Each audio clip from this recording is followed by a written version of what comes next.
Good afternoon, colleagues and the friends in the industry. Welcome to our first PES or Power and Energy section meeting. I will just hand over to the SAIEE President, Jan de Kock, to please give us an opening address to this meeting. Thanks. Good afternoon, everybody. Thank you, Mondi. Ladies and gentlemen, good afternoon and welcome to the Power and Energy sections webinar. We are very fortunate this afternoon to have Simon Bartlett with us, who's going to talk on the transition to renewables and specifically lessons learned from Australia. To give you a bit of background, all over the world, it takes more or less 10 to 12 years to build a new transmission line. And that is not unique only to South Africa. We find the same thing in the UK as well. And as soon as the system becomes somewhat congested, you'll find that IPPs are queuing to take up the available grid capacity. We're seeing that in South Africa and also in Australia. In New South Wales, for example, big battery projects are now competing for the same access point. And as renewables come online, we're seeing other things happening. For example, it has an effect on system inertia and on system fault levels because power electronics don't make any contribution to either of those. So we're seeing significant interest again in synchronous condensers, which in the 1980s and 1990s was a technology that was left by the wayside. And now suddenly people are realizing that there's actually something in synchronous condensers. So they are making a big comeback at the moment.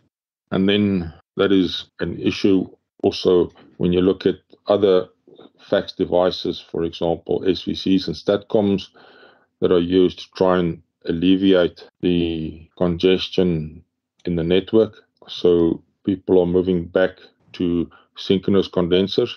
And then the use of PV on a local level in South Africa, for example, is a free-for-all because it's really uncontrolled and this can lead to all sorts of problems. So in South Africa, rooftop PV in residential areas has really become a free-for-all. There's very little regulation in this regard, and it will lead to all sorts of problems. Those of you that listened to Professor Jan Meyer the other day, he highlighted a few challenges that we are already experiencing. So in the process, I think things are just going to get worse. Mondi, and with that, I hope you have a successful webinar. I'll certainly keep on listening, and I hope you're going to introduce our speaker and the other panelists. Thank you, Mr. President, Prof. So I thought you were going to show your face just for the rest of the community to see who is our president of the SAIEE. If you can please. I can do that, most certainly. Okay.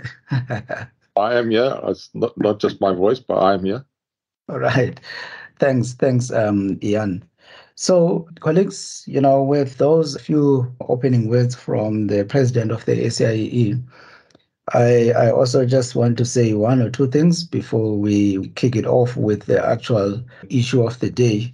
So the meeting today is a relaunch of the Power and Energy section for, the SAIEE Power and Energy section. This is a section that has been very active in terms of imparting knowledge, getting professionals to come together, providing a platform to communicate some of the technical and even economic and otherwise issues that have got to do with the power system, that have got to do with energy, anything that is in the energy space. So I also just want to thank the Deputy President for approaching me to request me to be the chair of this chapter. Most will know me from the load research chapter. So to me, this is more like a little promotion to now come and head up the power and energy section. So I will call on your support going forward in terms of attendance. We will be present on the What Now magazine, will be present on the SAIEE website and in many other platforms. So we really invite you to share your expertise with the industry on all the issues that are currently a pain in the energy space. So we then requested this to be our very first presentation that will be delivered by Prof Simon Bartlett. And I would like to hand over now to, I don't know if I mentioned my name. My name is Mwendesoni. I actually work for ESCOM as a chief engineer in network planning. So we also just one last thing, we have a very interesting panel of experts that will come after Prof, and we will introduce each before they speak. So, colleagues, with those words, I would like to hand over to the chair of the Load Research chapter to introduce our guest speaker. Thank you. Thanks, everyone. I had the pleasure of meeting Prof Bartlett recently. He was captured by the Vosloo family and then released into our pleasure as Load Research chapter. Prof Bartlett really opened our eyes when he gave us a presentation at Load Research chapter.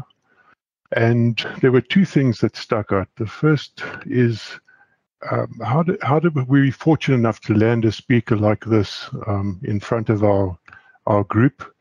And the second thing was that Australia in many ways seems to be almost ahead of the curve compared to South Africa in terms of the wheeling and training, DG, penetration of renewables, and so on and so on. There's certainly a wealth of experience that has been gained there and which is now being shared with us. As Prof Bartlett says, the trick is not to repeat someone else's mistakes, but to avoid them if you can possibly. And hopefully that will be informing us today.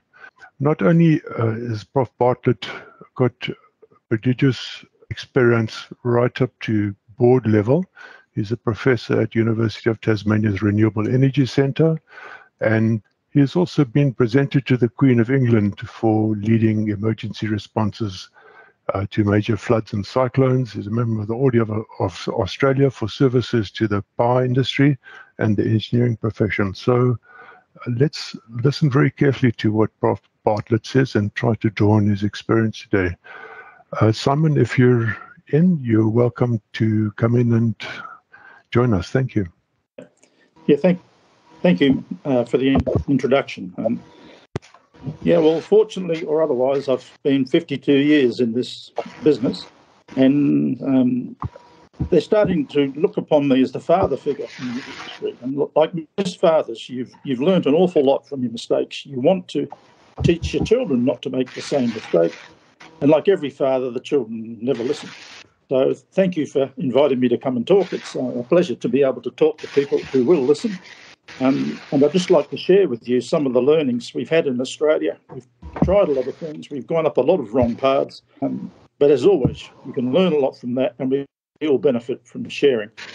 So I've got about 16 slides to go through. If you could go to the first slide, please. Okay, so a bit about our grid. We've got a really long grid. It stretches 5,000 kilometres from one end to the other, from the top of Queensland. It wraps around through the southern states, across to South Australia. There's an undersea cable to Tasmania. And it's got a real mixture of voltages. There's 110, 132, 220, 275, 330 and 500. In many places running parallel, believe it or not. We've got 500 kV lines running in parallel with 220 and even 110. So you could imagine the problems we have with loop flows, extreme congestion. There's been a lot of renewables connecting to the lower voltage, especially in the remote parts where there's good sun, good wind. We're getting congestion there, which is resulting in curtailment of about 50% of those wind farms and solar farms, plus the incremental transmission losses from those places to the load centres is close on 20%. So they're lucky to get 30% of the power out of those investments that they thought they were going to. They're nearly all private investments. We've got a lot of issues with instability on the network, transient and voltage. we're getting pretty serious subsynchronous resonance, particularly in the weaker parts of the network where there's a lot of inverter connected renewables. So you can imagine the harmonics that are coming out of those, and they're starting to resonate across the networks. They're planning to build a huge amount of transmission. So they're out there now trying to get cooperation from the farmers and the communities in the rural areas. And they haven't had much practice in doing that for many years, so they're not really doing it very well, and they've alienated the whole of the countryside. And we're moving towards having like a social revolution, splitting the city versus the country, where the country folk don't want anything to do with these massive power lines, particularly the wind farms, but the city people want them. They're even building massive lines through prestigious national parks. So there's a lot of environmental damage going on. I think they should have started with those existing overloaded lines, the existing 132, the 220s, the 350s, 330s, because they're hopelessly congested. They've got to be upgraded in any case so that you can alleviate some of this congestion. They haven't done that. Instead, they're planning on building a supergrid. And I'll come to that, 500 kV, that is barely connected to the existing grid. To me, it makes no sense. They're totally against or don't understand what HVDC could do for them for these long interconnections, but I'll come to that. So they're proposing the new grid they're planning, the supergrid. It's roughly 3,000 kilometres end to end. It's just single tower, so double circuit, 500 kV, overhead lines, running that 3,000 kilometres. In some key areas, there's only a single 220 kV line running parallel to it, as backup and to share the load. One of the lines is out of service. If both of the lines are out of service, well, God help us. But even with the power seesawing across that grid, I can't see how a single 220 kV line is going to be able to cope with the load sharing with the 500, which is, they're saying it's going to carry about 50% of the electricity needs of each of the states it passes through. And of course, we have a lot of disasters. Tower collapses, we've had about 233 towers collapse in the last 57 years. We get severe lightning, especially positive lightning strikes, where we get double back flashovers of double circuit lines. Like we've had a lot of problems with wildfires, and they can pass over through an easement and take out all the circuits on that easement. New Zealand's had towers destroyed by floods. We've had sabotage, yes, even in Australia. We've had nutcases removing the bolts from the bases of the towers and collapsing really important towers. So there's no thought being given to what happens if the tower comes down. And instead, they're building 3,000 kilometres of line with about 7,000 single points of failure. Any one of those towers comes down, that will totally sever their new supergrid. So I've been thinking about, and I gave this presentation to Seagrey Study Committee C1 for network planning.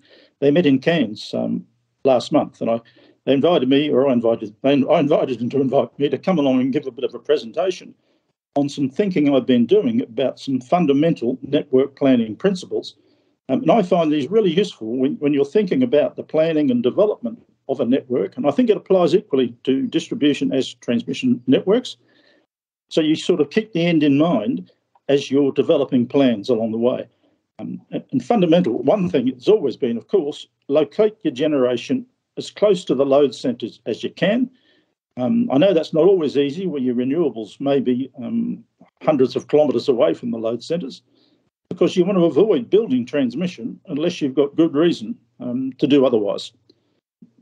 We're building it 1,000 kilometres away in Tasmania, up in far north Queensland, out on the tip of South Australia, when there's just as good a renewables, or nearly as good a renewables, much closer to the load centres, the main load centres being the cities in Brisbane, Sydney and Melbourne.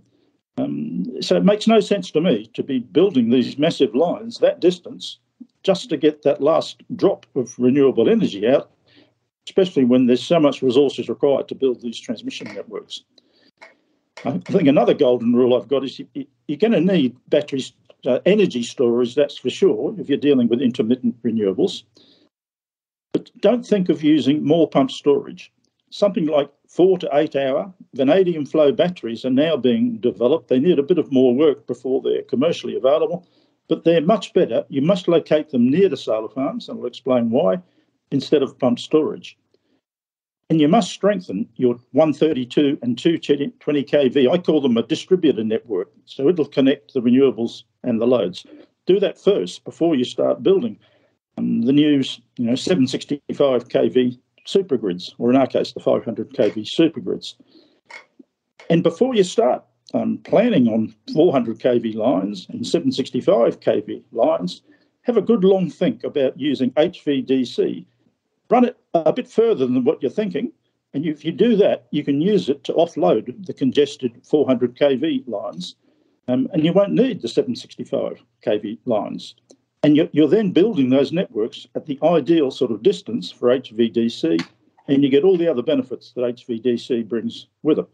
It offers many benefits, and it's cheaper, much cheaper than HVAC when you're going the longer distances. So I started thinking about this, and I started thinking about the telecommunication industry, the airlines, rail, roads. They've been using what are called hub and spoke networks for at least the last 50 years, and it's worked a treat for them. Where you have a hub servicing the local needs, and then you have interconnections between the hubs to carry the long distance transfers of telecommunications or tourists travelling around the world. So in this case, the hubs, just think of it like a bicycle wheel. If you're, in your western part of South Africa, you're typically losing 132 kV, from what I understand.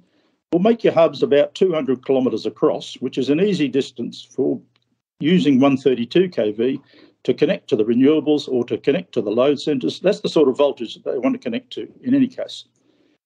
In the eastern part of South Africa, where I understand you've got 220 kV, you can make your hubs bigger, about 500 kilometres across, to service the load and generation there. And locate your hubs near the major generation or near the major load centres. They already exist.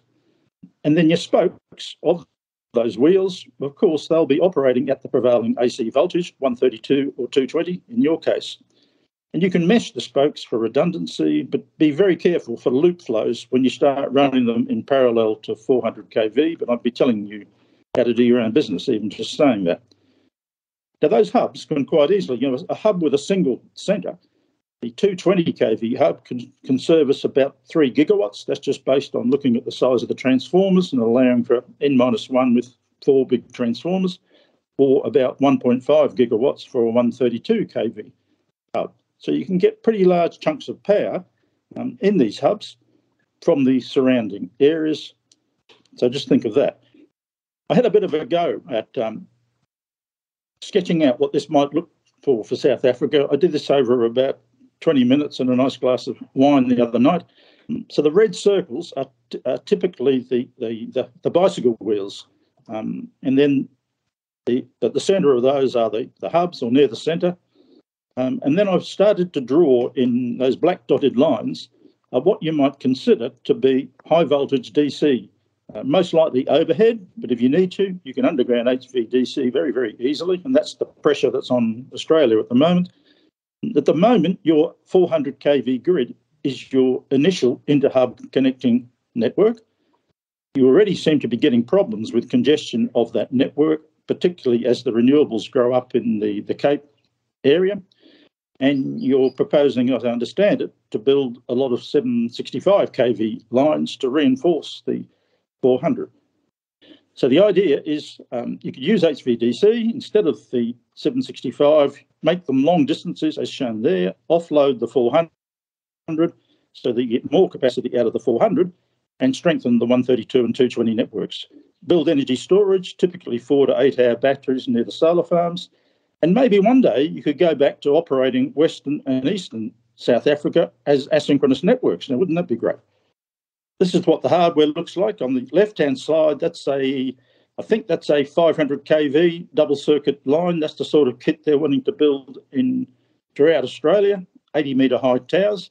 The right-hand side of that is a DC twin bipole line with quad conductors. The DC can carry about 3,200 megawatts on the bipole. The 400 kV AC line, I imagine its surge impedance loading is about 800 megawatts, the circuit, so maybe you can push that up to 2,000, 2,400, something like that, with some series compensation, etc. The right-hand side is the kit that they're using, particularly in Europe. Most of it is at 320 kV DC. They put in 4 cables, 2 bipoles, 1,000 megawatts each, so each of them 1,000 megawatts, so you've got about 2,000 megawatts down the corridor. They're starting to develop 525 kV DC cables, and if you use that, you can get up to 1,600 megawatts. I see a number of people have said, we're having these rolling blackouts. How can we fix that as quick as we can? And I just had a bit of an idea. It sounds like you need about 6,000 megawatts of schedulable baseload generation to replace those 4 ageing coal-fired stations. I think Kamati's already closed. I think one option worth considering, because it's quick, it's cheap, it'll fix those problems in about 3 to 4 years, would be why not build 4 power stations, locate each one where those existing stations are, make them standard kits of 1,400 megawatts, being 4 350 megawatt combined cycle gas units, run a gas pipeline or 2 across up to Mozambique, put the power stations right where the existing stations are or alongside. You can then use their existing transmission, you can use their water supplies, you can reskill and use their workers. You can fund it by calling competitive bids using build, operate, transfer contracts over, say, 20, 25 years. I reckon you can get this running by about 2026, maybe with the first station operation by 2025, and put an end to this load shedding. Rooftop PV, we've learnt a lot and we are way off track with rooftop PV. There's very strong public interest. They want to be independent from the utilities because of the spiralling electricity costs, in your case because of the blackouts. There's a desire to help save the planet because they think that they can help do that. There's strong political support because they want to win the green votes and they want to be seen as doing something about costs. And they've arranged for huge public funding. If you put a rooftop PV on your house in Australia, the government or the public pay half of the upfront costs, not just the panels, the inverter and the installation as well. Any surplus PV that you export, you get paid for that, somewhere between R1 and as much as R7 per kilowatt hour, in some cases with a lock-in contract for 20 years. The standard arrangement, you're allowed to export 5 kilowatts, and some utilities allow you to export 10 kilowatts onto the LV network, believe it or not. They're providing interest-free loans for batteries. So, of course, the public is just gone berserk putting this stuff in. We've already got 30% of houses in Australia have rooftop PV. Some of the suburbs in Queensland have 70%. The planner is aiming for 80% penetration with an average capacity of 8 kilowatts on the roofs. We were already getting high voltages on the level V feeders. And what they've done, believe it or not, is they've changed the allowable voltage range to make it even wider to allow more voltage variation without really thinking about what that might be doing to people's appliances, the risk of house fires. They're getting increasing complaints already from inverter trips, appliance failures. There's been house fires, but they haven't been properly investigated. So that's some of the history. We're already getting reverse power flow at the transmission connection point. In some states, they're getting down to 0 power on the transmission network because of the very low load on the grid. Over voltages, we're getting over voltage on the low voltage feeders. They're managing that by a thing called volt-var controllers. There's a diagram there, but it basically senses the local voltage. Then if the volts get outside of 220 to 240 volts, they start to ramp back on the power output. In fact, if the volts get over about 250 volts, they'll cut the inverter output down by 80%, down to 20%. They've already got proof that some inverters are tripping on low frequency or high voltages. And if that occurs, we have a big under-frequency event, we could lose many, many gigawatts of generation. So the duck curve, we call the duck curve the emu curve in Australia because it's got a much longer neck than a standard duck. But how do you manage it with discipline? Well, don't look at Australia. Sometimes the PV is already supplying half of the daytime load in Australia. It's forcing the coal stations right back to their minimum load. It's forcing the closure of a lot of the private coal stations. They just can't afford to operate. They've actually got to pay to generate during these duck events.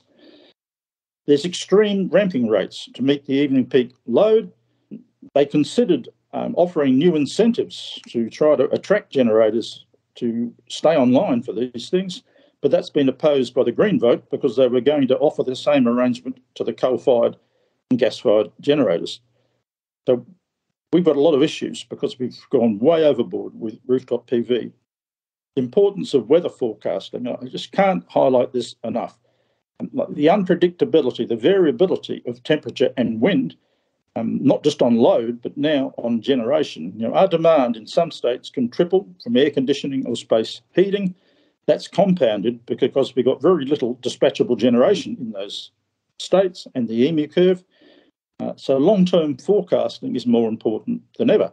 Now, I've been doing some work looking at El Nino events, and that diagram I've got there is a 400-year record where they've tracked the record left in coral samples with the Southern Oscillation Index and found that a very good correlation, and that since the industrial surge in the last 50 years, this index has gone up. And this is the likelihood of an El Nino starting in the Central Pacific instead of the Eastern Pacific.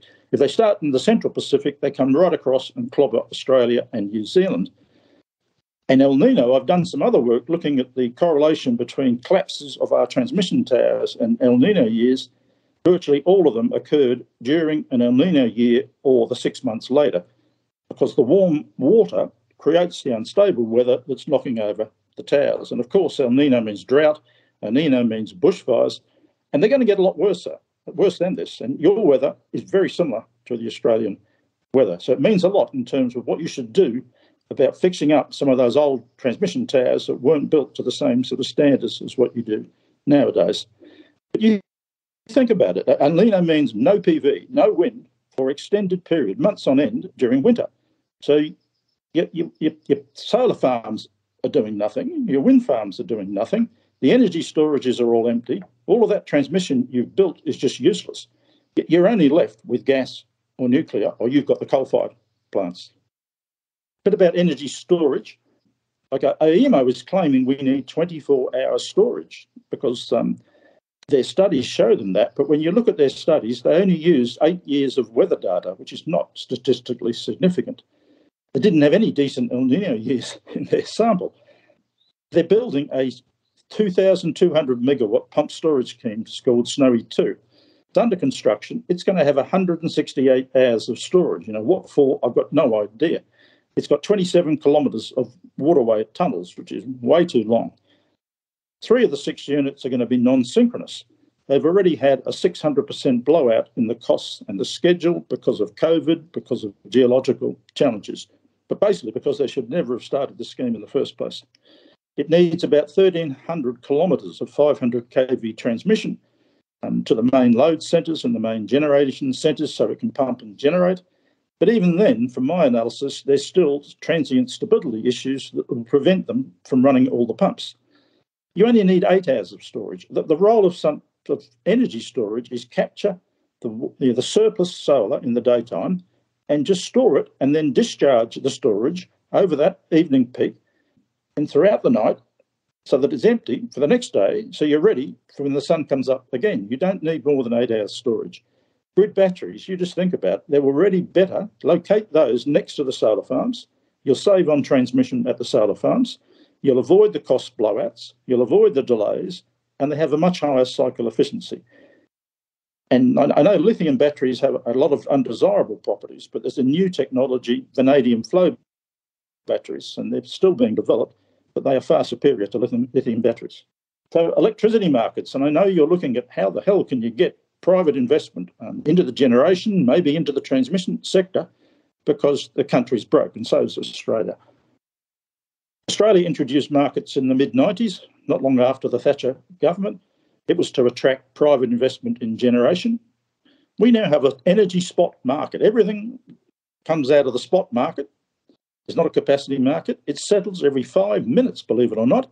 The prices range from -1,000 up to 15,000, multiplied by 12 to turn that into rand. So they're huge price variations. We've got a separate arrangements for renewables with auctions, and there's renewable energy certificates. We've got another market for spinning reserve, for fast response, for black start. Now, you name it, Australia's got a market. They just love markets. They claim that the signals are crucial to encourage efficient investment in generation and in dispatch. We currently don't have signals for dispatchable generation, energy storage, so we're planning a new market for 2025. But hold on, we're going to enter a world where there's only capital investment decisions. Wind power, solar power, battery storage, transmission, it's all capital related. You make a decision once every 30, 50 years, and then you live with it. So a market is irrelevant. Just write a spec, call the bids, and contract with the winning supplier. You don't need these crazy markets that Australia's got. Now, I've thought about our market, and I liken it to just bleeding. Oh, sorry, next slide, please. Yeah. Margaret Thatcher in the UK, it was her idea to attract private investment into all sorts of industries. They've extended it to private ownership of transmission and distribution with a grid code, a regulator. Been operating for 25 years in Australia. They pride themselves on saying that we're the leading market guru.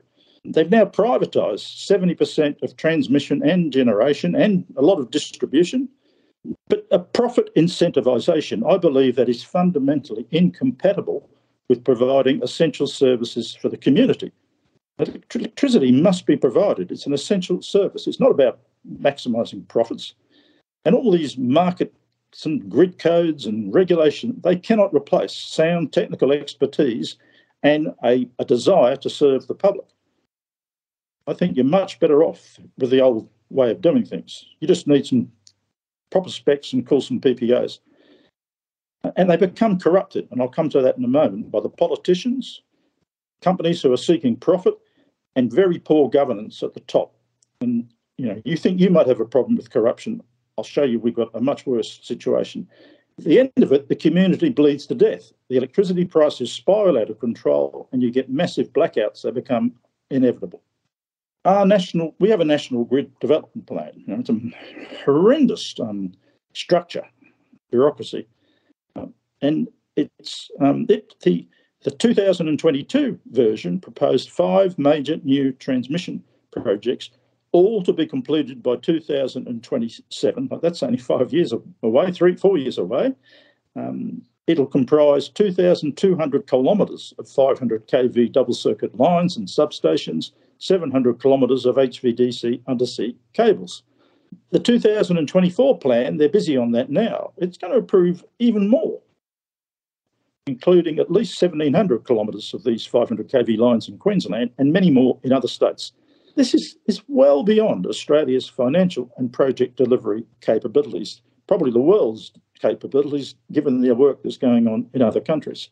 A bit about corruption.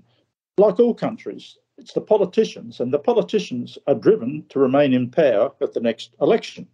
And so they'll do things to ensure the maximum chance of them being re-elected. We have a national planner and operator. They're accountable to no one. There's no minister responsible to them. There appears to be no government structure reviewing and controlling what they're doing. They've got this vision. They've had it for 15 years for this 500 kV supergrid, and now they're able to fulfill it.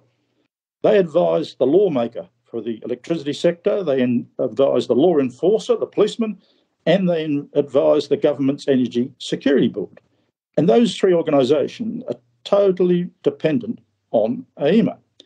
They partner with the private transcos, and those transcos, they're focused on maximising profits. They're owned totally by overseas owners out of the Middle East, out of China, out of Canada.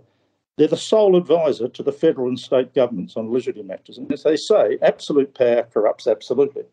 AEMO is the Australian Energy Market Operator. I think I finished.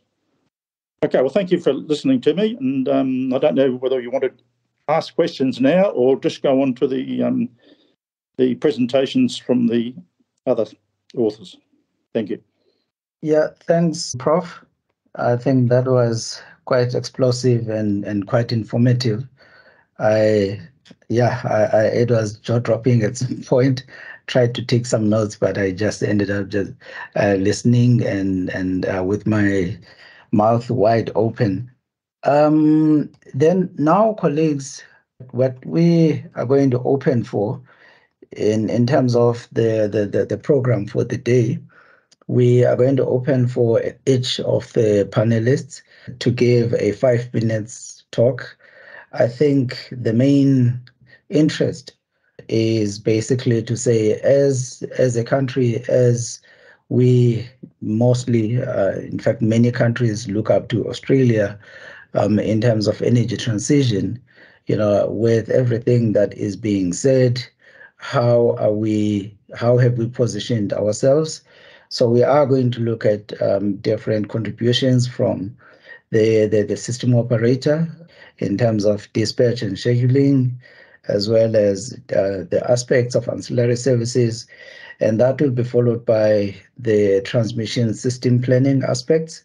Caswell will come in with that. And that will be followed by the distribution planning aspects. How are we positioning ourselves to ensure that we learn and we repeat what is good, but we avoid what is bad? And that will be Kat, who delivers that. And then lastly, in terms of repurposing, which is the Just Energy Transition aligned strategy, then we have Mzaifani Mzabechana who will be talking on that. So first, Marius Roots, if you can please take your 5 minutes. Marius is the chief engineer within the transmission system operator at Eskom with many, many years of experience. Thanks, Marius, if you can talk to scheduling and dispatch. Thank you, Mondi. And yes, thank you to Professor Bartlett. I think that was incredibly insightful. Mondi put some stress on the fact that I've been there for many years, and it did remind me a little bit of back in the early 2000s when I was in an area within Eskom called the Power Exchange. The purpose of establishing this area was to establish an internal market within Eskom, with the purpose of taking it or progressing to an external market, a fully fledged multi-market model, probably similar to what you would see in Scandinavia. Now, that never actually realized for mostly political reasons. But we were doing a lot of research during that time about how markets operated. Australia, this was absolutely one of the markets that we looked into. And around this time was when there was a big crisis in California, mostly due to market forces not quite behaving the way they anticipated, or maybe it was just not as well thought out. And there was a big outcry and a cry of markets have failed and things like that. But I think, looking back 20 years later, I think markets are still here. They're still very efficient and effective, I think, in many ways. But I think looking at what's happening in Australia, there's definitely some lessons to be learned. And I would really, I think, for future research, like to see this contrasted or even compared to Scandinavian markets or other European, where there's also a higher renewable penetration. How were these problems approached in that area?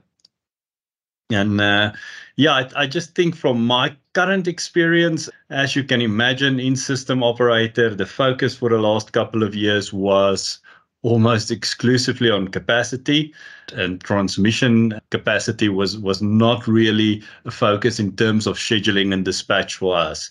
I'm guessing that this is going to be changing as we move into the future, and with the onboarding of a lot of renewables and our first energy storage, battery energy storage coming online. I'm thinking there's going to be some exciting times ahead, and hopefully we can avoid some of the difficulties that Prof Bartlett has now made us aware of. Thank you. Okay, thanks, Marius. So we will have a round of discussions where the members that are also attending can make their comments and direct their questions to all the panelists. So the next speaker is Siju Joseph. Siju is also with the system operator within ancillary services section.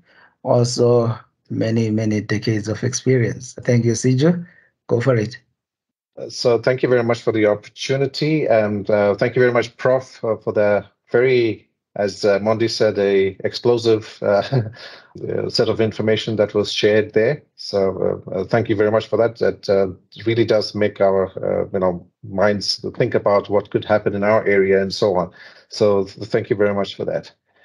Monty, I've just put together one slide just to make sure that we are on the same page, because maybe many of our listeners are not very familiar with the concept of ancillary services. So with that, I'll try and make it in the 5 minutes. So as Monty said, my name is Siju Joseph. I'm the ancillary services manager in the system operator. Right, so just a quick overview of those ancillary services. Now, it's very important to understand that in this changing environment with the infiltration of variable renewable energy and so on, one of the big things that's going to get impacted will be the ancillary services, because as Prof has also mentioned throughout his presentation, a lot of issues was about stability, reliability of the network, security, and so on. So that will become a very huge topic in the future, and it's important that we are trying to keep ourselves up to speed with what all the changes that are happening. And as Prof has alluded to, Australia has been in the forefront in trying to get this done as well. So there's a lot of learnings from the Australians in that aspect. In South Africa, the ancillary services currently are defined in the grid code. I won't go through word by word of what is in the presentations, but I think it's sufficient to know that this is not something that the system operator thumbsucks and comes up with. A lot of thoughtful process has gone into putting that into the grid code and making sure that it is followed to the T. Now, this is a kind of a very interesting picture that I've just put together. One of the things that I like showing is this picture, what we call the Swiss cheese model.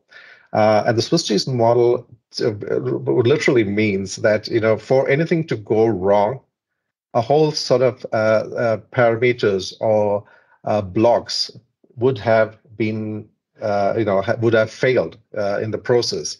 So our main thing as a system operator is obviously, keep the frequency at 50 hertz, maintain voltages, and make sure we don't black out the country.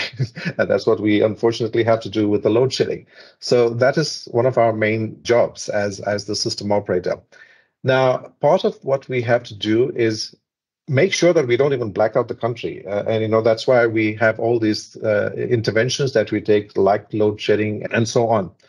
And to do all this, we also have a whole set of ancillary services defined literally to make sure that none of these barriers are broken. Some of these ancillary services that we currently have are reserves. This is what keeps us, our frequency control in check. We have our reactive power, just make sure that our voltage control is in check. Constraint generation, energy imbalance.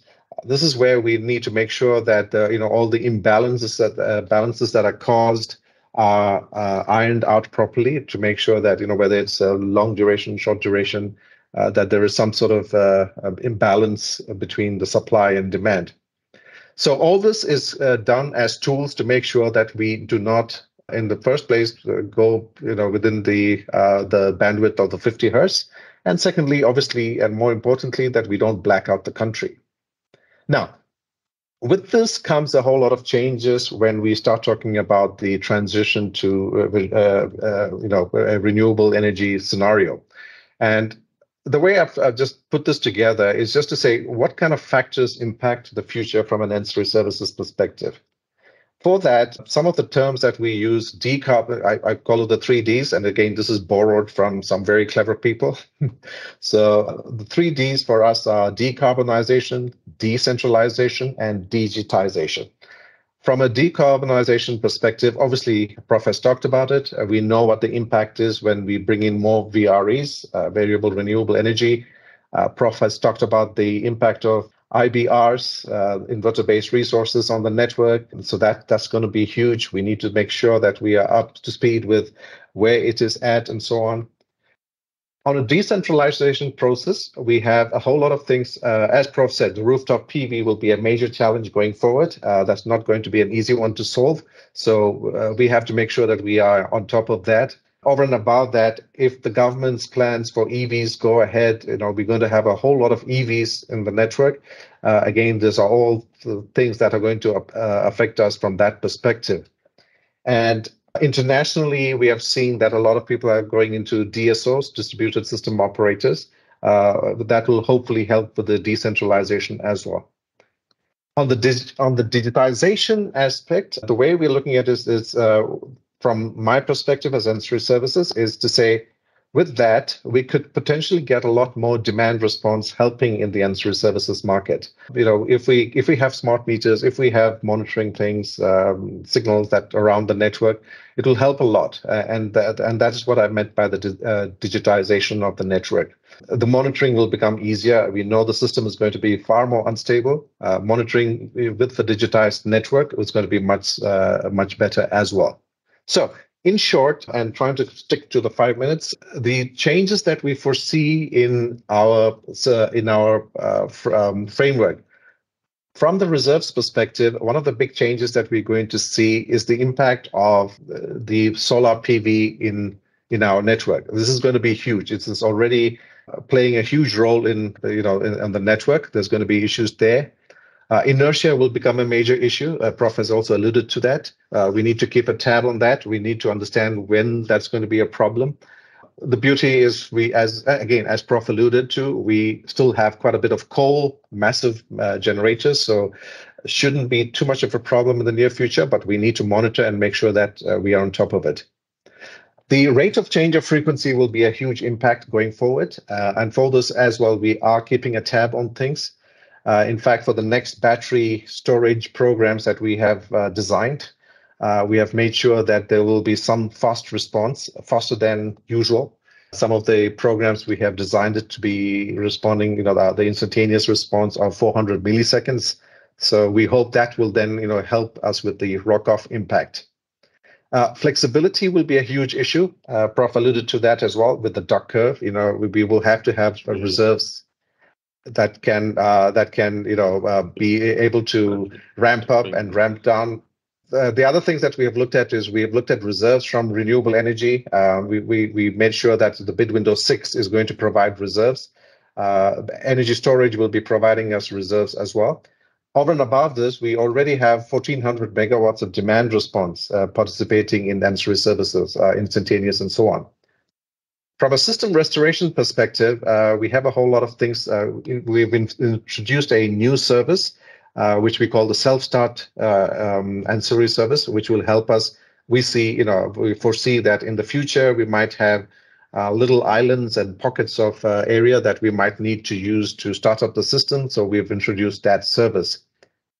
From a voltage control perspective, we are looking at synchronous condensers. The grid planning guys have studied the network and said that there are 10 to 11 locations where we might need that. So we have started work on trying to get synchronous condensers. We are at different stages of procurement and so on of those synchronous condensers. Yeah, so with that, obviously the other challenges are, for each of these things, we need new services. We need to make sure that we are abreast with the changes and the learnings from every other utility that is in front of us, especially Australia, who are leading in a way. We also have a huge challenge in the fact that we are going from a vertically integrated utility to being unbundled. So that might bring its own challenges. We are bringing in markets, so that will also bring its own challenges and interesting days for us for that. Grid forming capability is a new buzzword. We are also very much trying to keep abreast of what's going on there. I've had discussions with our research team within ESCOM, who are looking into it and trying to make sure that we are abreast of any changes that could happen in the near future. So, Monty, with that, that's the end of my presentation. Thanks, Siju. I think you will still get a chance, an opportunity to cover some of the points at a later stage as part of, especially when we have to address some of the questions that will be coming from the audience. I also, before I go to the next speaker, I also just want to invite Prof Bartlett to just listen to the presentations as well that are being made, and also we would like to have your comments as to what do you think we need to be looking at, and what is it that seems not to be covered well, just from the face value, if you can hear that, Prof Bartlett. So the next speaker is now from Transmission System Planning, and that is Casual Ndlovu. Also, Casual Ndlovu is the Chief Engineer within Grid or Transmission Planning, with also equally many years of experience. So, Casual, if you can please take on the stage. Yes, afternoon, everyone. Thanks to you, Monde, for inviting me, and SAIEE for the opportunity. Thanks to Prof, who gave us a very, like you said, explosive and insightful presentation. And thanks to all who are listening, who took their time to come and listen. I'll just also be sharing from a presentation our approaches to planning renewables. So I work for a department called Grid Planning and Development as a chief engineer there. And without further ado, basically, if you look at our, and I'll just kill the animations. But if you look at our transmission system currently, we've got about 33,000 kilometers of lines comprising 765, 400, 275, and 220. And that system has been built over like 7 decades, if you think of it. I've got a small video here that you can see how it grew. But currently, in terms of, if you see the upper part here is the renewables, we're here in terms of renewables, and we are still going to integrate a whole lot of renewables, as you can see, and with the coal in black set to decline, and also the gas increasing slightly. And obviously this is subject to change because a new IRP is coming, but our plans are informed by basically the IRP. You'll see that in around 2014 there's an explosion of renewables in this area, whereas in the past there was just generation there and there. And that has obviously led to some challenges, which I'll speak to. You can see there's a lot of renewables that come in post-2014. Basically, in terms of the renewables that we have, by 2035 more or less, and this is subject to change, but by 2032, which is the period of the transmission development plan, we're anticipating about 18 gigs of solar and 26 gigs of wind, which is a lot if you compare it to what we have currently. So in the period from now to that, we're still going to install a whole lot of renewables. And you can see that by 2032, the installed capacity of renewables plus storage will be over 50%. And that's more or less the picture. You can see this area is where the renewables are. Just by way of maybe just showing you how we allocate, we basically use the climate or weather data to make sure that we're allocating the right resources or the right technology type where the resources are. Obviously, we get the numbers from the IRP in terms of the national number, and we have to disaggregate that. We also do surveys with industry, so we have to know where the customers are developing. So that helps in terms of where we allocate so that we can plan properly. We also look at our where the grid is constrained. For example, our last GCCA before the current one that's just been published, in this area here, we no longer had grid capacity, the Northern Cape. But if you look at it, what we've integrated so far, on an energy basis, we've got more than 100% penetration in terms of energy that's generated there. And this area is is bigger than Germany, if you want to think of it that way. So we still had capacity everywhere. So that also informs where we put our renewables. In terms of the challenges that we have, obviously I've just alluded to the new GCCA that's been published. So the black area here, so the entire Cape region, Greater Cape region, the capacity has been depleted, coming from only that one being depleted to the other areas being depleted. Obviously, as the years go by, there'll be depletion of inertia as we decommission. I think you might have seen in that graph that I put that there'll be decommission of about 15,000 megawatts.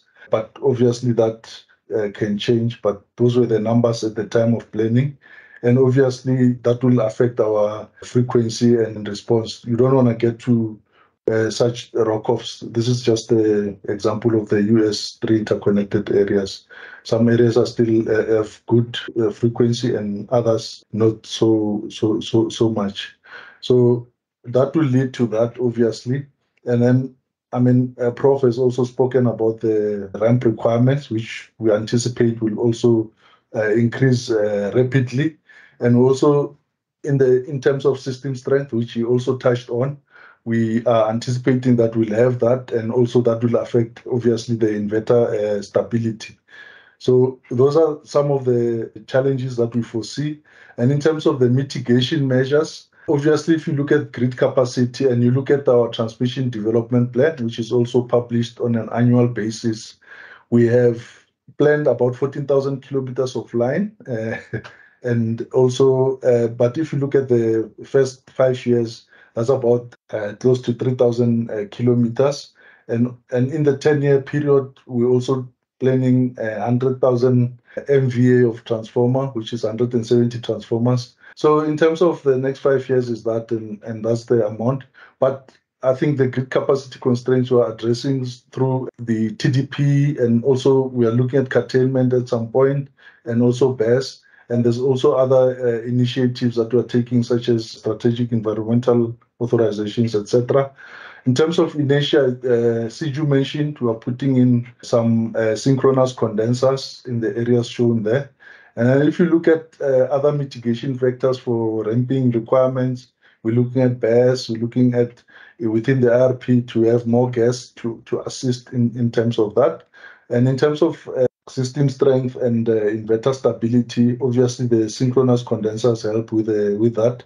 And we're also going more into EMT studies so that we can detect, and also installing PMUs. And yes, that's it. I hope I'm within the 60. Thanks. Okay, no, thanks, Kaswa. Then we will now move on to the next speaker, and that is Kurt Dedekant. He is with Distribution Network Planning. Also, I think at some point I tried to add the total number of wealth of experience in terms of years in this panel. I ended up at 120 somewhere there. Yeah, so there is a lot to look forward to. Thanks, Kurt. You can take on the stage. Thanks. Yeah, thanks, Monday, and also thanks, Prof Bartlett, for a very interesting overview. I had the privilege of being in Australia at Cairns as well. Didn't seem to bump into you, but so an interesting session that we had. I think maybe just to start off with 2 comments is that I think we've always seen the Australians as being the benchmark in terms of how we should be doing things, and certainly also took a lot away from the Cairns conference that we had. Interesting adage that I learned in Cairns was that, and this comes from the Australians, saying that perfection is the art of doing nothing. And in a sense is very contradictory to, I think, many of the elements that were raised. So it was interesting from that perspective. But what I have is just a couple of pointers, probably in response to the issues that were raised by Prof Bartlett. Firstly is that I think that from a technology perspective in South Africa, we obviously count 132 kV as being a distribution voltage as such. So I think a lot of the aggregation and integration of IPPs and distributed generation actually happens at those voltages, which is then done by collector stations onto the main transmission substation zones. So from that perspective, I think that is a massive element that we obviously deal with. That is obviously highly dependent on our transmission colleagues and available grid capacity in certain areas. And the other, I think, challenge that we have is the notion that we have an infinite copper plate that people can connect into. And I think that leads me into the next point that I'd like to raise, and that's the whole aspect of small-scale embedded generation. We have a similar predicament, albeit not at the same level that the Australians have, is that we're probably at a level where we're connecting between 200 and 300 megawatts of rooftop PV per month at the moment.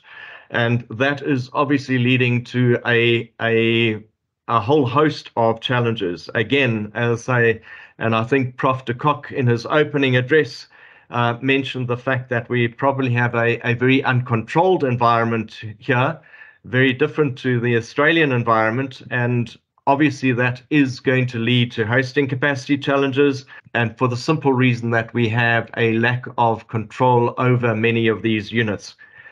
But having said that, I think the fact that we do not have fully functional distribution system operators and the controls in place does lead us with an opportunity where obviously we have masses of untapped battery storage, notably in residential areas, as well as the rooftop PV, which can be harnessed and aggregated as such. And I think there's an opportunity for us in South Africa to do exactly that. But it does lead to the whole question in terms of how are we going to manage and control these at this point in time. Now, obviously, I think to allow that, we need standards and procedures. And I think this is where the Australians are way ahead of us. And I think they have very good standards and procedures for their whole suite of renewable energy options that they need to look at. And perhaps just going through some of the key items, if we look at inverters, for example, the NRS 097-2-1 is probably the de facto standard that we have at the moment.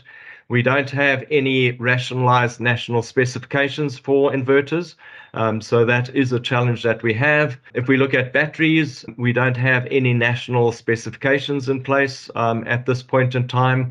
From a panels point of view and DC cables, I do think that we do have some SANS standards in place to govern those. But I think one of the biggest challenges that we have is that the wiring installations for small-scale embedded generation, the SANS 10142-1-2 has not been published as yet. So again, I think a lot of that is still in the open in terms of what needs to be done. And that obviously also leads into the role that the regulator plays in terms of defining how our industry should in fact be functioning. I think there's a bit of a regulatory lag between what is happening in the business and what should be happening. And I think we have challenges with respect to, for example, the current distribution licenses in terms of dealing with unregulated business. We talk about microgrids rollouts. We're talking about charging stations for electric vehicles, the whole trading platform system operators, the distribution system operators, etc., that need to be rolled out. And I think lastly, I think the predicament that we have is that we have pretty uncontrolled access or that we don't have controlled access to data as such. And I think a challenge that we have, if we're wanting to move into being able to do all the good things in terms of having dynamic operating envelopes, at this stage we have nothing, not even static operating envelopes for inverter management at SAIEE level, for example, then data becomes core. And I think that the impact on controllability and visibility moving forward is highly dependent on us getting our act together from a data management point of view. So Monday, with that, thank you. I think those are just some of the perspectives in terms of the response to some of the items that Prof Bartlett has raised. Thank you. Thanks, Kat. That's quite insightful. And thanks for sharing those. I think the presentation by Kat is the only presentation that we have from the distribution system planning perspective. So that was very, very important to add into the bigger scheme of things. And I think the last panelist that is going to present is Zaifani Mzebechana, who is talking on generation, some coal-fired power stations being repurposed. And I think that was one of the points that the main presenter spoke to quite strongly. So Mzaifani is with Generation Business, and he is overseeing the repurposing of those old, some of the coal-fired power stations. Mzaifani? Thank you. Thanks, everyone. Yes, thanks. My name is Mzaifani Mzebeshana. I work for Generation and Just Energy Transition. Yeah, maybe thanks for the presentation, Prof. It was really interesting, and there are some interesting things out of that. I will briefly just touch on repurposing, what has been happening within Eskom space, and maybe touch points also on what has been mentioned in the presentation. Yeah. Maybe first as a starting point, I think from a just energy transition perspective, it's broader than just looking on the technical aspect. I think earlier, Monday, you mentioned that although maybe the key focus is technical, but when we go to just energy transition, especially when you're shutting down the power station, it becomes even more complex in a way that you can't just focus on shutting down the station while not focusing on the impact the shutting down of the station will have. So the purpose of repurposing and repowering, we mean basically bringing in new energy technologies, but repurposing from our terminology that we use currently is more focusing what are other initiatives that we can introduce specifically to reduce the impact to communities.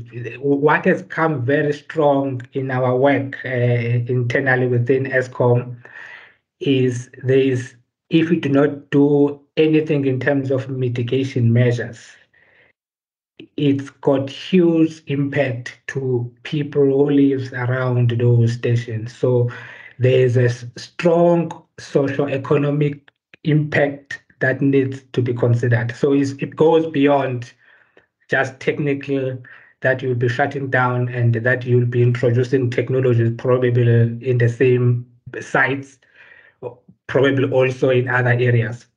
But also, I think what is important from our perspective with the repurposing, so the way, based on the current situation within South Africa, our context, the issues of energy crisis, and mainly based on our current situation in terms of our plant not operating optimally. We from a JET perspective, we tried to decouple the two.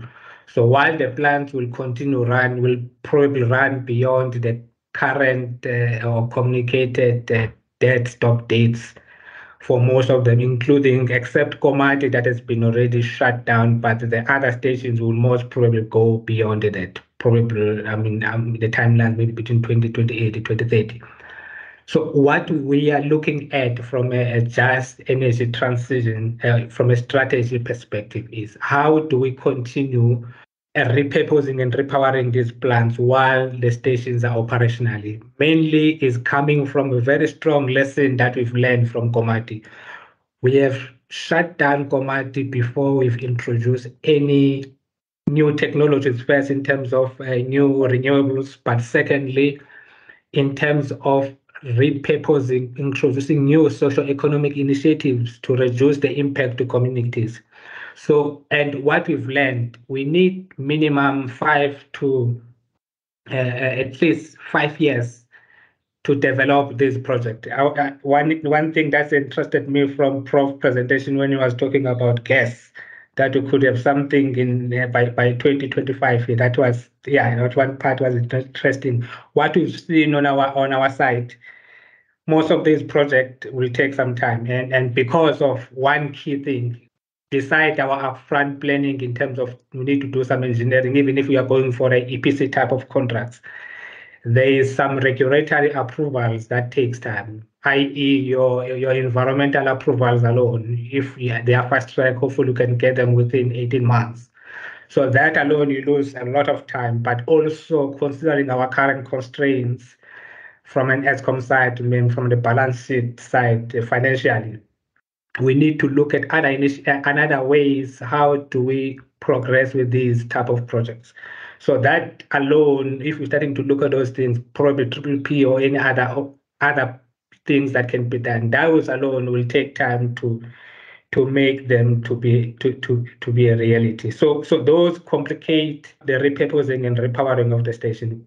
In terms of the technologies that we've looked at, in terms of the repowering, we've looked especially on the renewables in terms of your solar. I think around Mpumalanga, there's confidence solar is not a problem.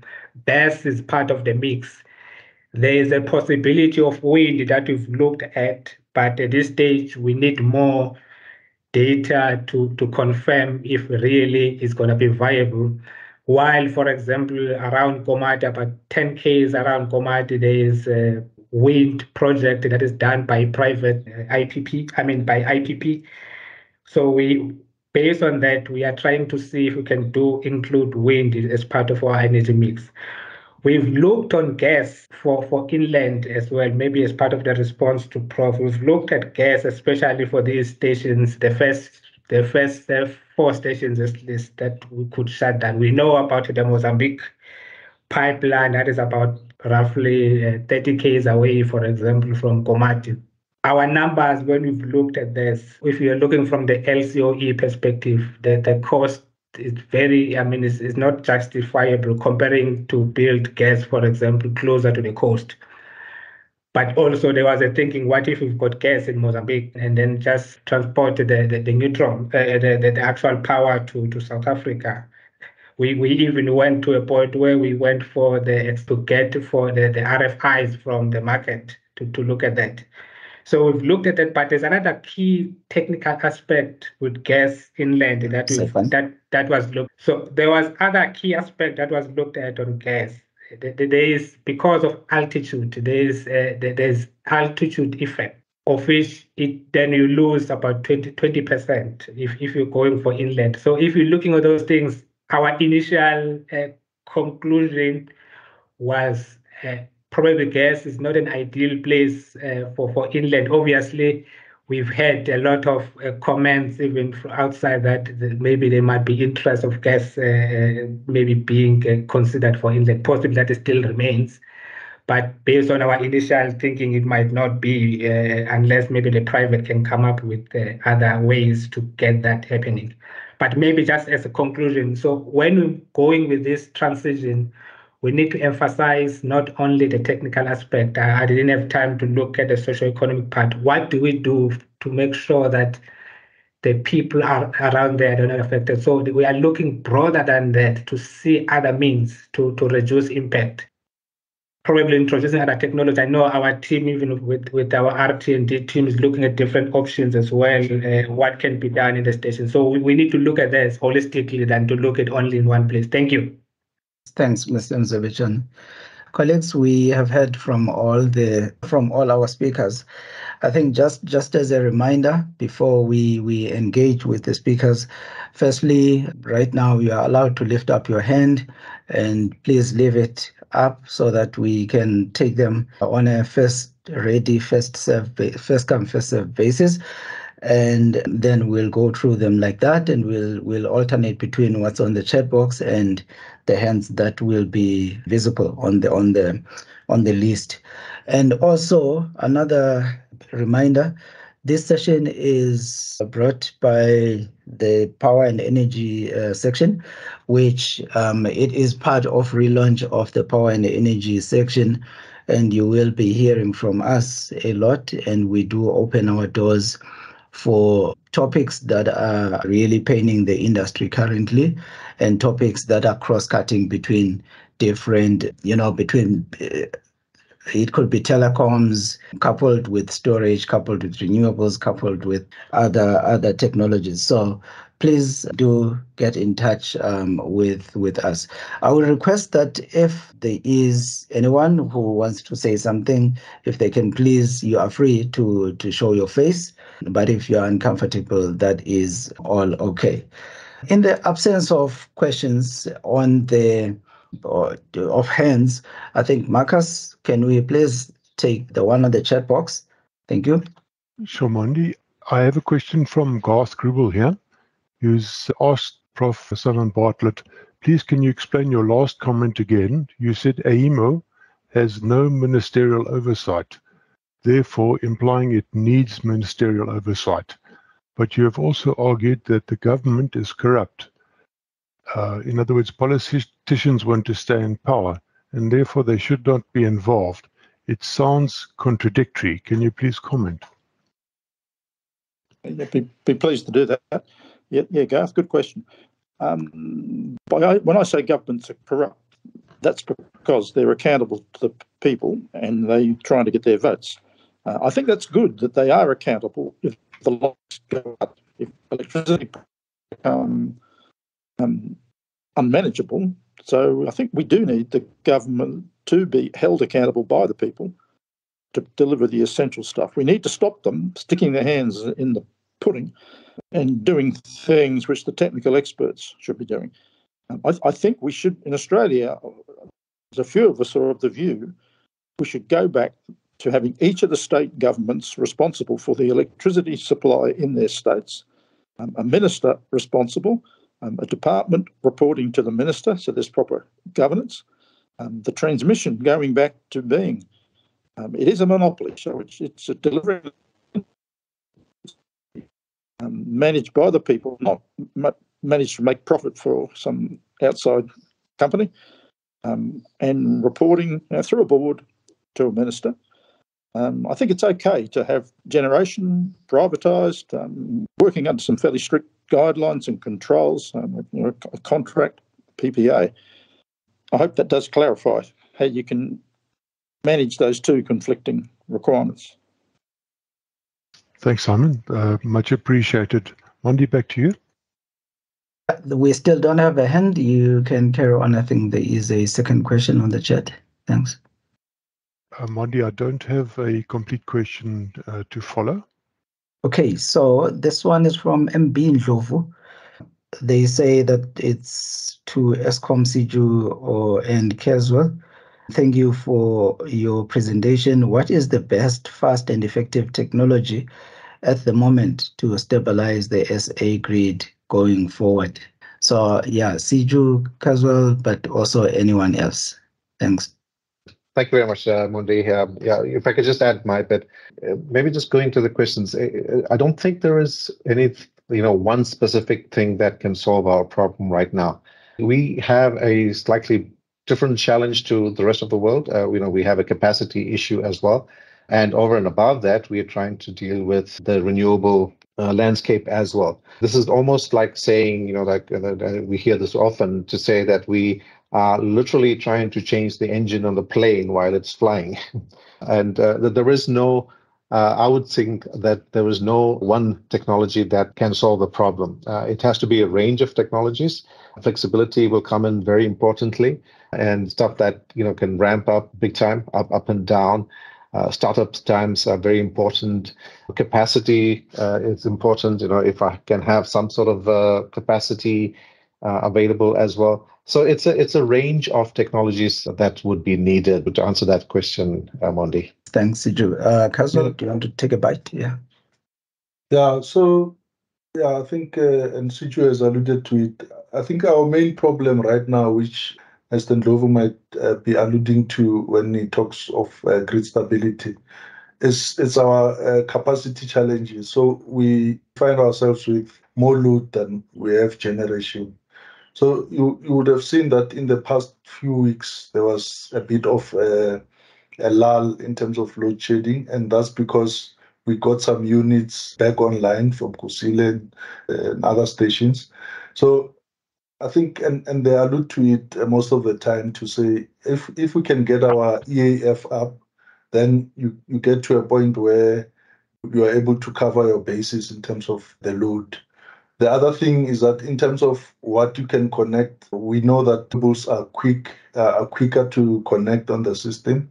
So, but quick means about 24 months to connect. So all those renewable projects that are on the pipeline, if we can connect them on the system, that will help to alleviate. We don't have like stability problems per se currently. I think we have a capacity problem. Thanks. Yeah, thanks, Caswell. At some point, I will ask Prof Bartlett to just comment on some of the feedback that we have given, but I'm going to take Karen first, and that will be followed by Dedekant. Karen?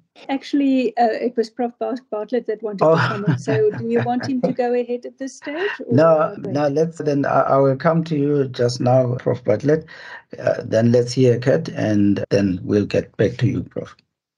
Yeah, I just wanted to add to what Siju and Caswell had mentioned. I think the important aspect is that we need to define what the challenge is, and the challenge in South Africa is obviously that people are defining their daily lives around the load shedding schedules as such. And I think the behavior that we're seeing accordingly is that people are implementing their own mitigation factors to deal with that. So I think we've seen significant uptake of rooftop PV, and we've seen significant uptake of battery storage.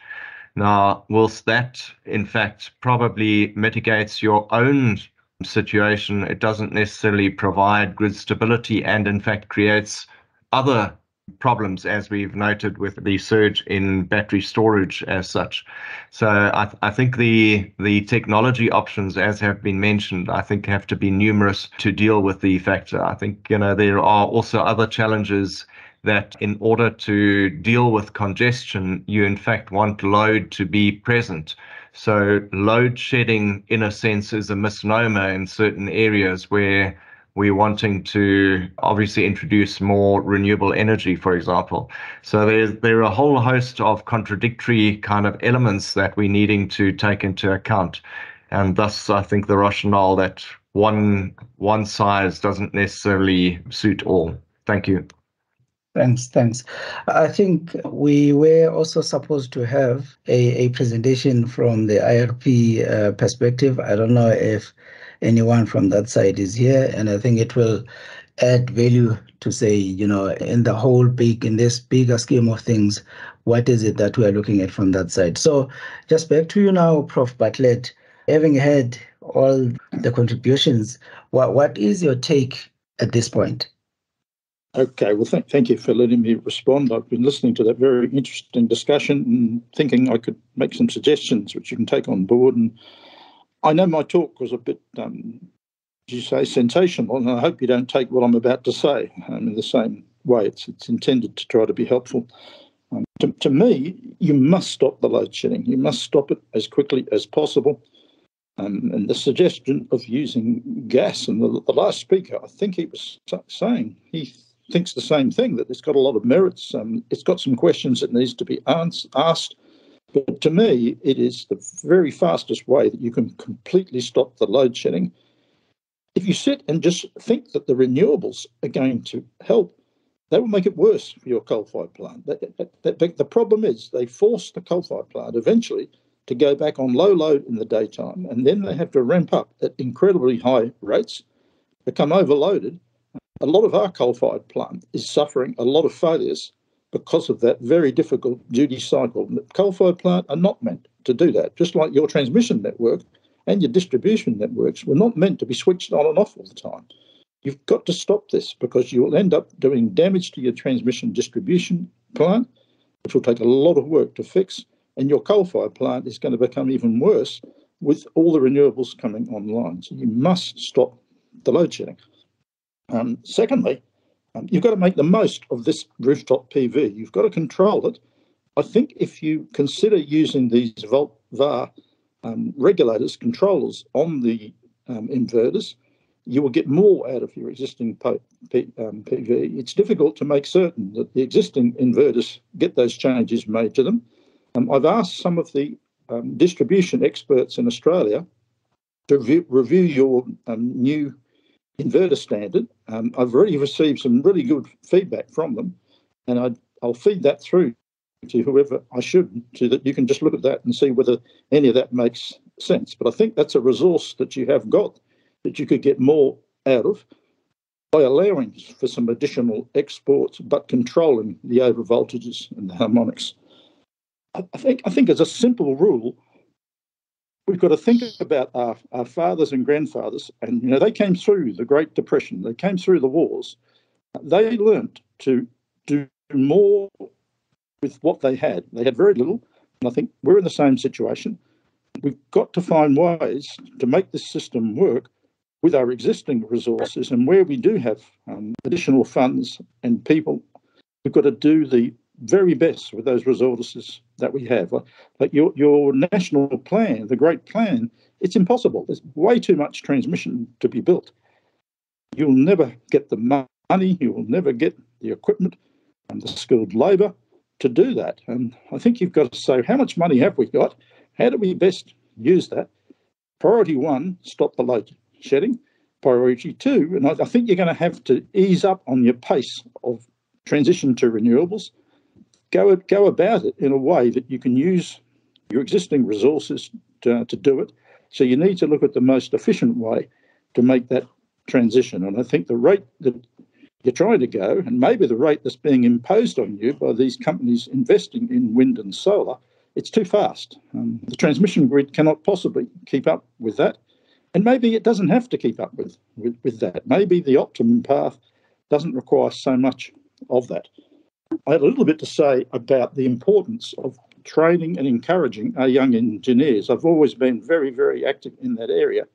And I noticed you said that the industry is being disaggregated, pulled apart, as they say. And when that happened in Australia, it was very harmful to the training of young engineers. It used to be they could work in generation for a while, they could work in transmission, they could work in distribution, they could work in planning, construction, operation, maintenance.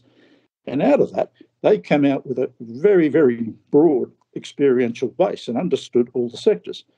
And I know from my own experience how critically important that is. So I think you need to, hopefully you've got the institute or maybe another body concentrating on how do we train our young engineers, how do we attract our young people to study maths and science, and how then do we make them able to develop as really solid engineers. You've got some excellent engineers already, some great mentors. One of their roles is training new people and encouraging them and getting them to understand as well as you do, or even better, the technical side of the business side. I think that's very important, and I commend you to think about how you can do that. Yeah, thanks, Prof.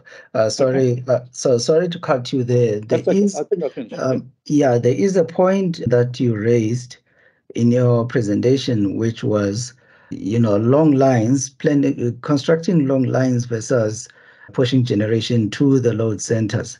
I would like you to just talk a bit more on that in the context where we know that the renewable energy resource will not always follow the load centers. And you will just give it a bite, and I would like then Ronald, I say Ronald is on the line, and then followed by Mfundi also from the audience. If they can also please just comment after you. Thanks. Okay, well, I think if you do have the funds, as well as addressing the load shedding, to invest something in transmission, I think the priorities are, firstly, the 132 kV network. If it is already getting congested, you need to address that particularly if you've got old, single circuit, weak 132 kV lines. We'll just rebuild them with much heavier 132 kV double circuit lines. The other thing, if you're wanting and you've got the funds to invest in the 400 kV and the 765 kV network, think instead about running overhead HVDC, first of all, from the Cape area up to Johannesburg. You can transmit 3 times as much power on an HVDC line using the same poles and wires and materials as you can with an AC line, and you can also use it to get a lot more out of your existing AC assets. And it might not seem logical at first. Just think about, running it the whole way, putting a converter station out on the Cape, putting in a converter station at a big substation in Johannesburg and building a very economic, and I've seen some of the HVDC lines that this country has built, the guide mast structures, very efficient. And put your mind to that. Can you do that? Because if you do that, then think about, is that going to solve some of the problems I've got with overloading of the 400? And I think you'll find it does. And you may not need the 765. You may not need to build further 500s if you start building these long-distance HVDC overhead lines, which are very efficient. But don't forget about the 132 network. That's also critical. Yeah. Okay. Ronald, please. Sure. So your question was building closer to the load centers, and then the conversation was about HVDC or AC lines. I think there are two problems. The one is economics, and the other is spatial location. So if you're talking about solar, there's no real big problem. There's about a 5% differential in energy costs between almost any place in the country, except if you're on the coast, then it's really weak. So that's not a big issue. If you're talking wind, there's a significant variation of possibly greater than 30% of the price of electricity between the locations. And also there's a lot of environmental sensitivity differential between the areas. So the dominant wind places are in the south of the country and not close to load centers. And because they're not close to load centers, there are no distribution networks to connect them onto. So there's not a possibility to recycle existing 132 kV. There just aren't 132 kV networks in the area. So the locations of where the renewables need to connect are really located along these corridors. And to facilitate their connection on these corridors, you really need to have multiple sites to be able to connect them on. So whenever we build a 400 kV line, or even have a 400 kV line, or even 765, the IPPs want to loop in and loop out along the corridor their connections of network. Now, AC is very flexible in providing that ability to connect. So along the corridor that you have to build, it provides an easy access onto the corridor. It also provides a strengthening of the network. In these areas, the networks are extremely weak. They are not able to support much additional system strength. So the AC networks are there to stiffen up the network and to provide access. If we put DC on immediately, the DC over time will be a great option. So what we do to maximize the use of the network is there's an economic value between how much you will curtail the renewables off the grid, and that cost of the energy that you curtail in is actually less than the cost of the transmission that you'd need to build, but you can utilize the asset almost 50% more with the existing infrastructure. So by providing that integration, you actually have greater utilization of existing assets, and then you can build it up to a point where you have a net outflow for a more continuous basis. And at that point, the DC becomes really very viable because it then has a net positive flow from south to north, and DC systems, to be economically viable, need to be utilized to its maximum in transferring that power. And they also need system strength to be able to handle the volumes of capacity that the DC would need. So I think it would be a systematic approach of providing AC strength, connectivity, and then utilizing capacity to its maximum, and then building on top of that with HVDC to facilitate the power across the network. Yeah, thanks, Ronald. Mfundi, your bite. Thank you, Prof, and the panel, speakers, and the commentators in terms of an exciting topic, which is currently our major subject. On reflection on what the Australian experience has been on the cost side, in terms of for us as a country and as Eskom, the current financial challenges, HVDC, to align with what one of my colleagues has just said, Ronald, too, is a much more costly option in terms of cost effectiveness. But however, in terms of the distribution networks, which we spoke about, in terms of refurbishment and alignment and planning philosophies, changing them to ensure that we have to accommodate DERs. We already have plans and have identified areas where we're talking about 15 or 10 or 20 megawatts in various far-flung areas. That's the first line. The second line is that we have now, in anticipation of the influx of DRs, apportioned part of planning to have the plans for the line capacity and transformation capacity to accommodate the DRs. And then the second aspect, in terms of operational and network performance, we have already identified and have put some three-liner suggestions. First of all, on the performance of our plant equipment, particularly circuit breakers and transformers, to have statistics that can prove that over the past years when load shedding has just peaked, how is the equipment failure rate increasing, changing, and how are we going to handle that? And that leads to the next question, or the next topic, which will be of interest, which I think Prof will engage with you offline. Materials engineering. How do we now change the type of breakers, the type of conductors that we have to withstand all these cycles that we are having in the network? And then the third point, in terms of the network stability and in terms of the network balance based on the battery energy storage, as well part of the integration of the renewables.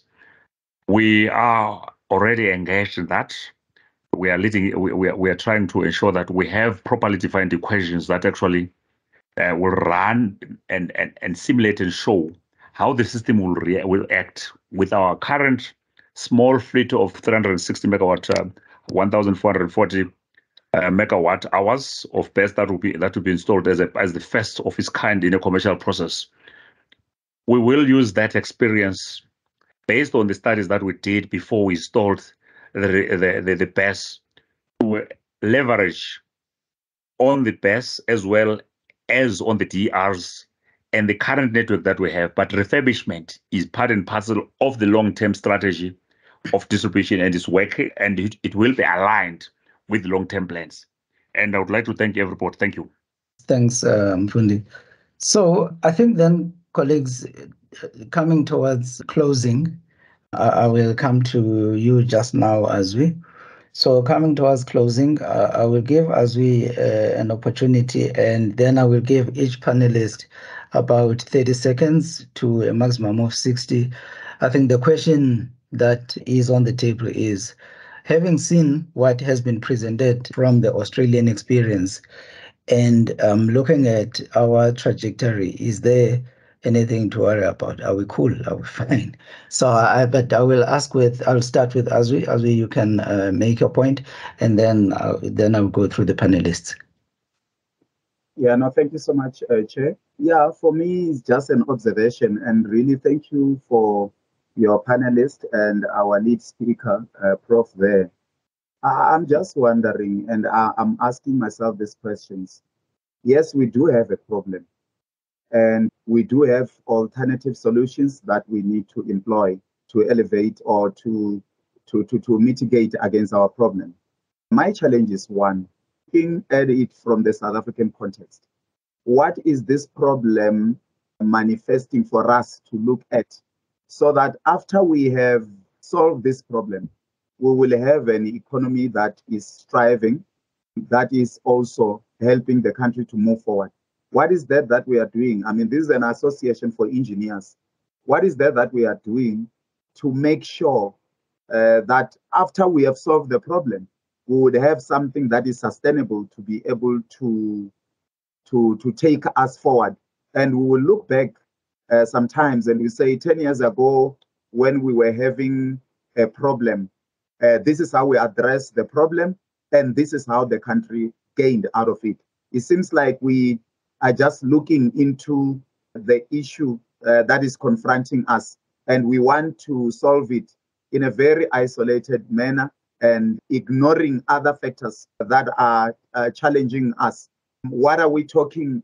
What are we saying about issues of localization? What are we saying about manufacturing so that we can reduce the unemployment rate that has just skyrocketed right in front of our eyes?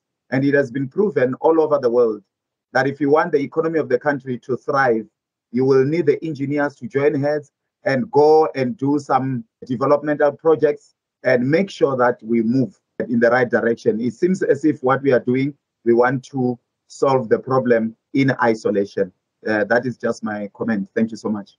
Thanks, Azwi. So we'll invite you to pick up on the challenge that you have put for us as the industry, and we will definitely engage with you going forward. So, colleagues, the panelists, starting with, again, maybe let me start from the bottom now. I'll start with Zaifani. About 30 seconds. Having listened to everything, what are you saying to us as the rest of the country? Are we in the right direction? Are we fine? Or is there anything to worry about? You can go. 30 seconds. No, thank you. I think the previous speaker now is very spot on. We need to look at the issue in more, I think it must be integrated the way it's addressed. We can't look things in isolation. Currently, overall, from what is happening specifically on the jet side, I think with the decision to slow down the shutdown of the station, it's going to help in a way to start then transitioning. But also the transition must not be rushed. It must be done in a more coordinated approach, but not in a rush way, to make sure that we succeed and avoid the impact that it's going to have, especially to the people on the ground, more than just technical part of it. Thank you. So, one step at a time. Okay, thanks, Zaifani. Then Kurt, do we need to worry? Yeah, thanks. I think the question is, have we got this, or is there something to worry about? I certainly think that we've got significant areas to concentrate on, but I think that also is an opportunity for engineers to really come out of the woods and make this happen. I think the challenge is dealing with the variability and the flexibility, and we need answers to this. But in order to do so, I think we need a massive investment in skills and other resources and technology options, as Azwi has mentioned as well. So thank you. Yeah, thanks, Kat, and lots of collaborations. Caswell, we got this, right? Yeah, look, I mean, from our side, we partly have it, but I mean, there's a lot and the whole world is learning. So we need to be able to harness on what other people are doing in terms of integrating high penetration renewable resources and, be in touch with the technology curve so that we are able to catch some of these things as they appear. So collaboration with the rest of the world, I think, will assist in that regard. Thanks, Caswell. Siju and Marius, Siju first. The weather forecast was mentioned to be a problem. Just conclude on that. We got this. Yeah, so there's a lot of learnings we still have to do. I know the guys are busy with collaborations from, with international areas as well to look at the forecasting and so on. Recently, we've put some very strict conditions for the renewable energy with regards to the forecasting, and the day-ahead schedules that they give us. So hopefully that will hopefully help with that.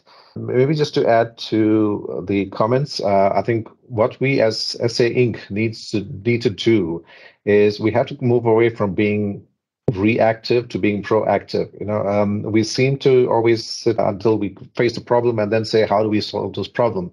And that collaboration that was talked about now is very important. Let's hear what the others went through and learn from that. And we don't have the deep pockets that other countries have. So we need to learn how to manage that. But again, the bottom line being, we need to learn to be proactive and not reactive. Thanks, Monty. Thanks, Siju. No deep pockets, proactive versus reactive. Marius? Yes, I don't think I can add anything that hasn't been said better already, but I think one thing that does strike me, first of all, to answer your question, Mondi, I think, yes, there's plenty of reason to worry. But I also think there's a lot of opportunity coming from that. And I think everybody's made some really good points. The one I would like to point out is the one from Prof Bartlett himself, saying that we have to use every resource that we have available. Sure. And we can't afford to work in silos and try and solve this thing from different perspectives without working together. Okay, Thank thanks. you. No silo mentality. Then, Prof. Bartlett, your closing remarks? Yeah, thank you. I think I've learned so much from my trip to South Africa and discussions I've had with South African engineers, and I thank them for that. And hopefully I've helped them to learn from some of my experiences. And I think this highlights the importance of collaboration and sharing of information. And in that respect, I found that participating in SAIEE was just incredibly valuable. And it's not just a junket, it's an opportunity to learn from the real experiences of other engineers and utilities. And you can now participate in that almost for free because you can do it remotely. And so I encourage you, if you're not already doing that, to do that. The importance of standards, very important. I think also the institution has a role to raise the profile of engineers so that they do get involved in the key decision making in the country and don't get bypassed by lawyers and economists and politicians. You've got to think about the engineer of the future, and you've got to have an environment to encourage really good young people into the profession and to train and develop them. One technical comment, when you're planning, when you were saying weather forecasting, I wasn't talking about next week. I wasn't talking even of next year. I'm thinking we need to think about El Nino. It's going to get worse. How do you survive an El Nino winter, especially? When you're planning, that is the critical contingency you must plan for. And you're going to have to operate for it. And you will find it's not all that great if you're relying just on renewables. Thanks, Prof. Thank you. Colleagues, we are just over 2 minutes over the time, so I would like to just say some closing remarks. Just a few words of thanks to the SAIEE staff, Gerda, who has supported us throughout the process to organize this, to do all the arrangements from the SAIEE side. Then the president of the SAIEE, Prof Jan de Kock, as well as the Deputy President, Pascal Musatsele. Sure, Pascal, sorry, man. Yeah, no, I need to celebrate. Okay, and then the Load Research chapter for, joining hands and assisting in making this event a success. The Power and Energy section is now back, so please do join us. You can submit your name to Gerda, and we will publish, how you can be part of us again. And we need all these. We want to provide a platform for these kind of collaborations so that we don't look at these issues in isolation. So today, it was not by mistake that we requested Eskom to just take a bite on these kind of problems that would be presented by the prof from the Australian side. So in the future events, we are going to take different stakeholders from private sector, etc., and we want to listen to everyone and see, to what extent we can learn from each other as a country going forward. And then lastly, I would like to thank you as the attendee who came and joined us to make this event a success. Thank you so much, everyone. Have a good evening.